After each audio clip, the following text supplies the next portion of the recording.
কেঙ্কা আছেন? আপনি এটি চাকরির ইন্টারভিউ লিখছেন? আমি তো আগে জানিচ্ছিনু না। মান সম্মান আর কিছু থাকলো না, ভ্যাগনে চাকরির ইন্টারভিউ দেওয়ার এসে আমাকে মামি করে করছে। ওয়ালাইকুম আসসালাম। শোনো, আর মামি করে ডাকবা না, এটা পারি লয়, এটা অফিস।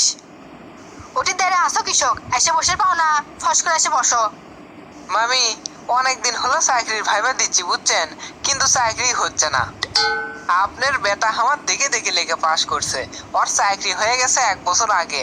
আজ পর্যন্ত আমি চাকরি খুঁজে পেলাম না। আজকের ইন্টারভিউ যে আপনি নিবেন সেটা তো আমি জানিচ্ছিনু না।